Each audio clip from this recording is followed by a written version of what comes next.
सरोज अनपायनी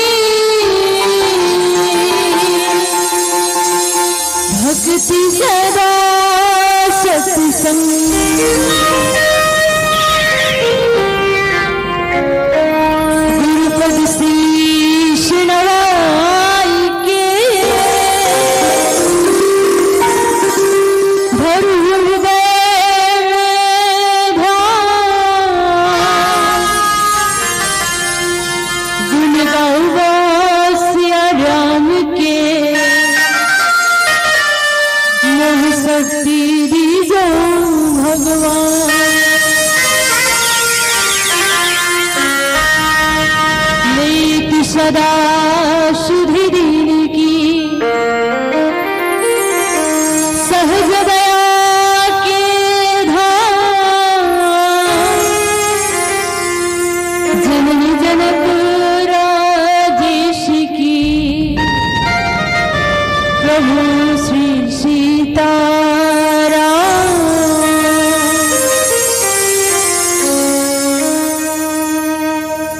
भारत की ये कहानी सदियों से है पुरानी, है ज्ञान की ये गंगा ऋषियों के मरवानी, ऋषियों के मरवानी। रामायण के हर शब्दों में सार छुपा जीवन का, जी हाँ रामायण के हर शब्दों में सार छुपा जीवन का। ढूंढ के देखो तोड़ मिलेगा इसमें हर उलझन का, ढूंढ के देखो तोड़ मिलेगा इसमें हर उलझन का। छत्तीसगढ़ की बेटी कौशल्या, जी हाँ छत्तीसगढ़ की बेटी कौशल्या, छत्तीसगढ़ के भाचाराम और छत्तीसगढ़ के पुण्यधरा, तुम्हें कोटि कोटि प्रणाम, तुम्हें कोटि कोटि प्रणाम। प्रातः स्मरणीय पूज्यपाद संत शिरोमणि गोस्वामी तुलसीदास जी के पावन चरण कमलों को कोटि कोटि नमन करते हुए, साथ ही साथ पावन धरा मानस राम दुड़िया, जहाँ अखिल विश्वनायक त्रिवेदी संताप जगत नियंता ब्रह्मांड नायक मर्यादा के पुरुषोत्तम प्रभु श्री राम की पवन कथा श्रवण पान कर रही भक्ति स्वरूपा वात्सल्यमय करुणा में मेरी माताओं, साथ ही साथ ज्ञान नीति और पुरुषार्थ की बात बदलाने वाले ऐसे परम श्रद्धेय पिता तुल्य बुजुर्गगण, माँ धरती की गोद में, इस वसुंधरा की गोद में खेल रहे कूद रहे नन्हे मुन्ने बालकों, नवयुवक साथियों और उपस्थित बहनों, यह मंच धर्म मंच है और ऐसे धर्म मंच को आगे बढ़ा रहे ऐसे परम आदरणीय उद्घोषक महोदय जी, साथ ही साथ आयोजक समिति के समस्त पदाधिकारीगण सदस्यगण, आप सबके पावन चरण कमलों में पैरी लहर बालिका मानस परिवार ग्राम दुधारा विकास खंड मंगल रोड जिला धमतरी की ओर से सिया राम में सब जग जाने करहु प्रणाम जोरी दुखवानी के भाव से प्रणाम करते हैं, नमन करते हैं।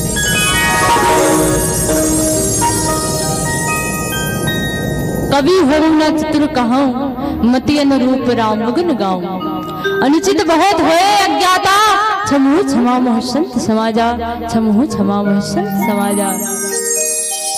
मानस के प्यारे संतों, माता पिता के द्वारा बताए हुए सीख, परम पूज्य गुरुदेव के द्वारा बताए हुए सीख आप सबको भी सुंदर रखने का प्रयास, और आओ मेरे साथ मिलकर कहना है क्या,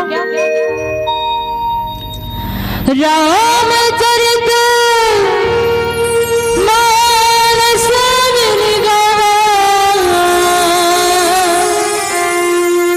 तुलसी कृत ये कथा सुनावा। मानस के प्यारे संतों, रामचरित मानस एक ऐसा मात्र ग्रंथ है जिसको केवल सुनने मात्र से इस जीव की व्यथा दूर हो जाती है, इस जीव के जीवन की सारी दोष दुख और बाधाएं दूर हो जाती हैं। ऐसी है श्रीमद् रामचरित मानस की कथा। इसलिए बड़े बड़े संत कहते हैं क्या, जय जय राम कथा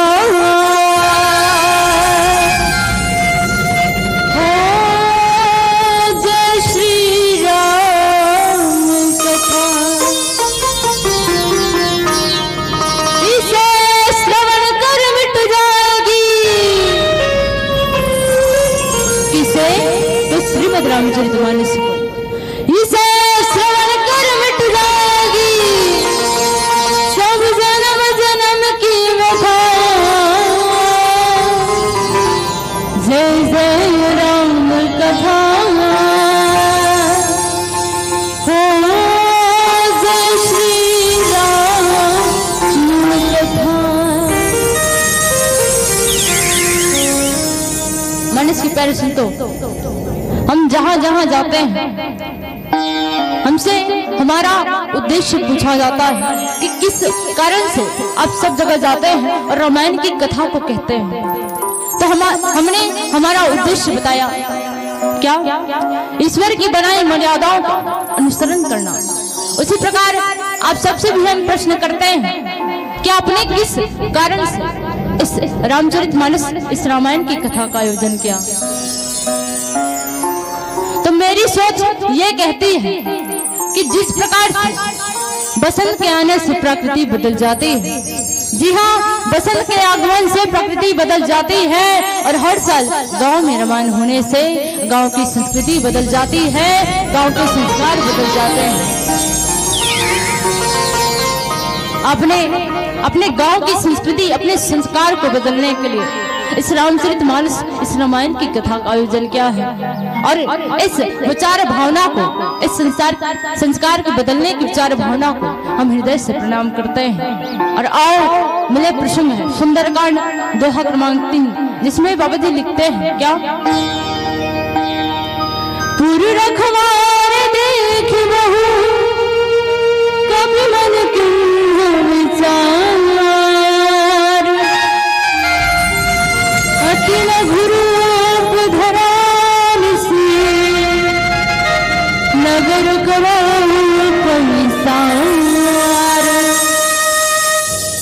आओ कथा प्रसंग गति करने से पूर्व गणपति गजानन की वंदना करते हैं, क्योंकि इस रामचरितमानस में भी गोस्वामी तुलसीदास जी महाराज परमात्मा प्रभु श्याम के कथा के व्याख्यान के पूर्व माता सरस्वती और भगवान गणपति गजानन की वंदना की है। और इसी परंपरा को आगे बढ़ाते हुए हम भी गणपति गजानन की वंदना करने का प्रयास करेंगे।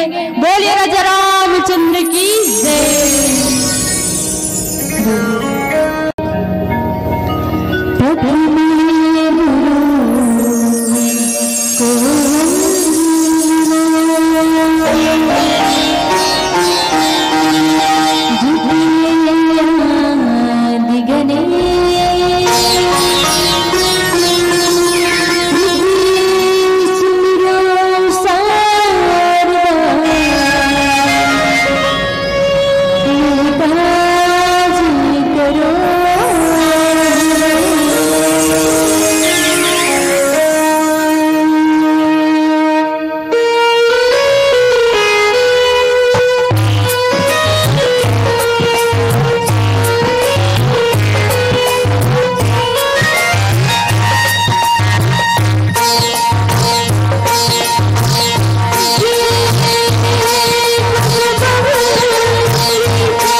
Thank you.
हरि कथा अनंता कहीं सुनहि बहु विधि सब संता।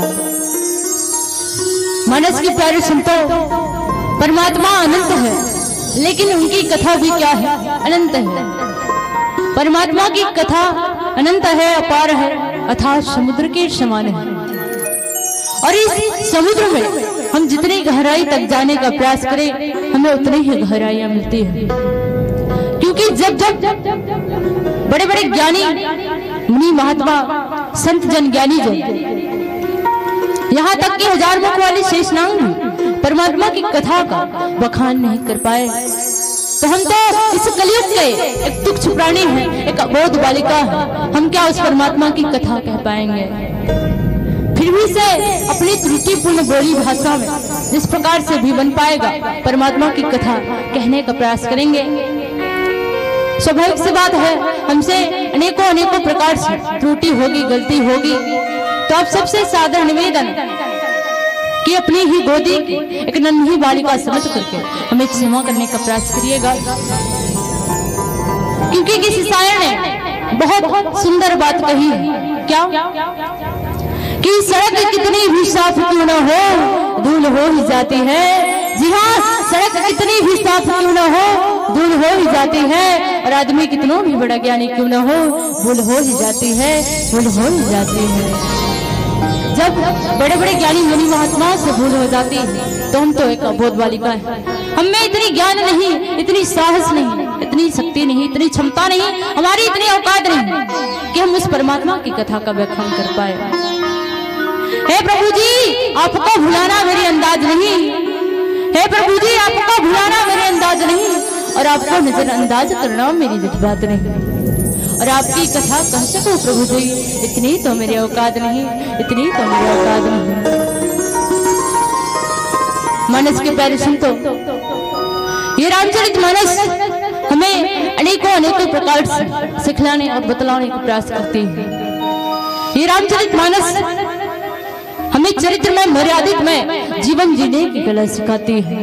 कि हम मानव तो हैं, लेकिन मानव को किस प्रकार से जीवन यापन करना चाहिए, जीवन व्यतीत करना चाहिए।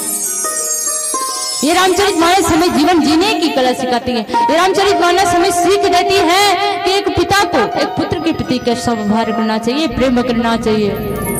एक सास को एक बहू के प्रति कैसा प्रेम और व्यवहार करना चाहिए। एक भाई और एक भाई के बीच कैसा प्रेम और व्यवहार होना चाहिए। ये रामचरितमानस हमें सिखलाने का प्रयास करते हैं। क्योंकि आज यदि गृहस्थ जीवन में झांक करके देखें तो आज एक भाई से एक छोटे से टुकड़े के लिए, एक छोटे से तिनके के लिए, अर्थात कहना चाहिए जमीन जायदाद के लिए लड़ाइयाँ करते हैं, विवाद होते हैं।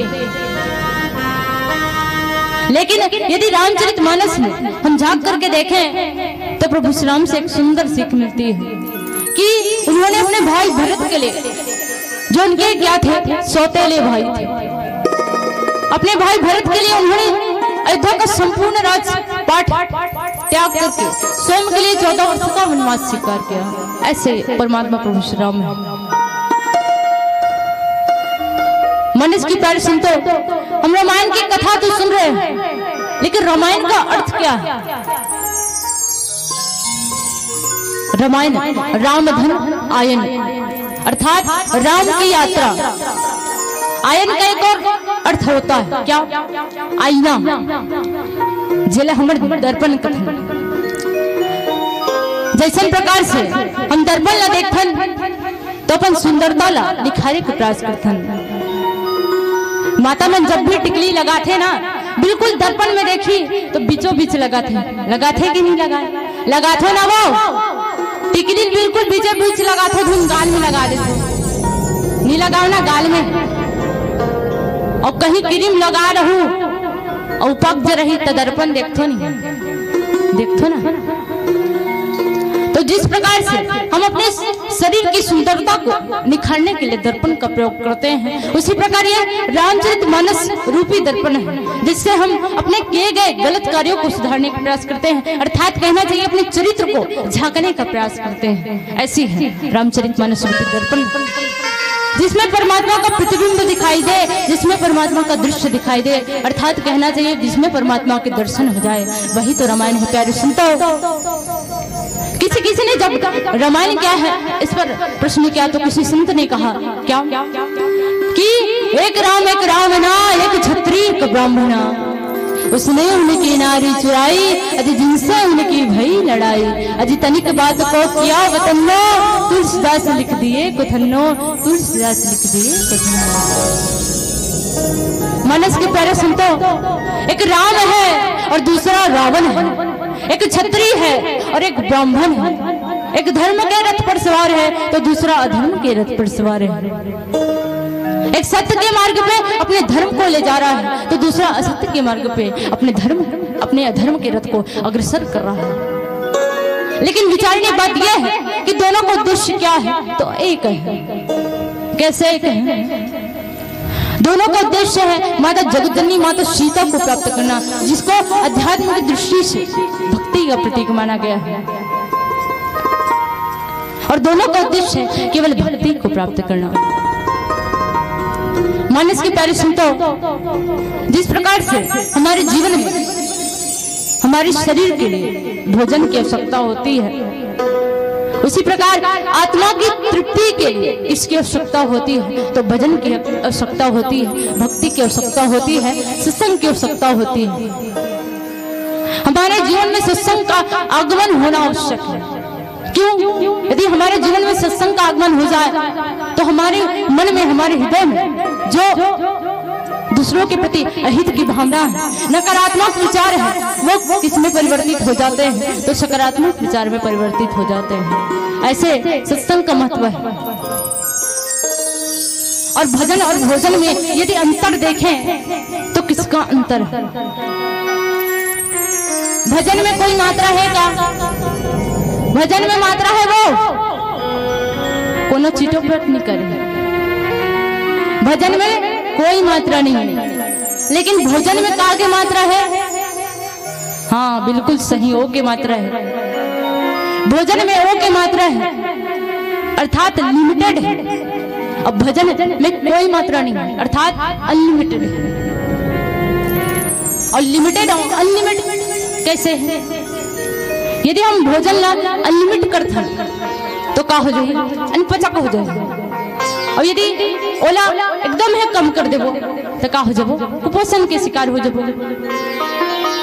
लेकिन भजन ला हम जितना करना चाहो उतना कर सकते हैं, अनलिमिटेड। भजन करबे तो कोई अनपचक होई, इसलिए सुने हो कब नहीं सुने हो? कबर तुलसीदास जी महाराज लिखिस घलो कि बिनु सतसंग विवेक न होई, अरे राम कृपा बिनु सुलभ न सोई। परमात्मा की कृपा के बिना हमें सत्संग का लाभ नहीं हो सकता, और बिना सत्संग के हमें विवेक अर्थात ज्ञान की प्राप्ति नहीं हो सकती। यदि अपने जीवन में सत्संग को लाना है तो परमात्मा की भक्ति करो, भजन करो। किसी ने कहा कि हर समय हम क्या परमात्मा की भक्ति कर सकते हैं? तो नहीं, हम परमात्मा की हर समय भक्ति, भजन, ताप, तपस्या, चिंतन, मनन ये नहीं कर सकते। ये करना क्या है? असंभव है। तो किस प्रकार से भक्ति कर सकते हैं? तो किसी ने कहा कि जरूरी नहीं कि हर समय जुबा पर भगवान का नाम आए। जी हाँ, जरूरी नहीं कि हर समय जुबा पर भगवान का नाम आए। वो लम्हा भी भक्ति का होता है जब इंसान इंसान के काम आए। वो लम्हा भी भक्ति का होता है जब इंसान इंसान के काम आए। आओ कथा प्रसंग की ओर, जिसमें बाबा जी लिखते हैं, पुर रखवार देख बहु कभी मन की विचार, अति लघुरूप धरा निसी नगर करो पंसार। मानस के पैर तो आज माता सीता का हरण हो चुका है, और माता सीता कहाँ है? तो लंका की नगरी में अशोक वाटिका के नीचे, अशोक वृक्ष के नीचे बैठी है। भगवान को बार बार याद कर रही है, विलाप कर रही है कि हे परमात्मा, हे प्रभु, मुझे इस निश्चर के निवासों से, इस राक्षसों की नगरी से आप कब लेकर जाओगे? परमात्मा को बुला रही है। परमात्मा आओगे तो आओगे कब? क्या इस शरीर से प्राण निकल जाएगी तब आओगे? आओ एक भजन के माध्यम से परमात्मा को बुलाने का प्रयास। बोलिए राजा रामचंद्र की जय।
Thank